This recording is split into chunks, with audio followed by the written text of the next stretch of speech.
Hi guys, good morning. तर चला आज आपण ब्लॉगला सुरुवात करू. पण ब्लॉगला सुरुवात करायला आज खूप उशीर झाला होता, 11:30 वाजले होते.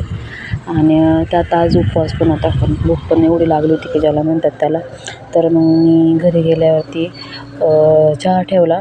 तर तुम्हाला दिसतच मी चहा ठेवला होता आणि साईडला कुकर लावला होता बटाट्याचा. तर आणि गॅस जास्त शिजल्यावर म्हणजे छान लागतो, तर मी गॅस असा स्लो केला होता. आणि त्यात म्हटलं तर ते होऊन जाऊन बटाटे पण उकडून मिळेल आणि कणिक वगैरे मळून घ्यावा. कणिक वगैरे मळायच्या वेळेस म्हटलं तिकडे बघा घरात तर सगळा पसारा पडला होता, पोरांनी पण पसारा केला होता. आणि मग म्हटलं आता पहिलं कणिक वगैरे मळून घ्यावा आणि आपण ना 2 तासात पूर्ण काम म्हणजे ओके करावं. 2 तासात म्हटलं काम उरकावं आणि परत दुकानावरती तिथं जायलाच लागतं. तर चला मग आता पुढं तर इथे मी सगळं काम उरकून टपरीवरती आले होते.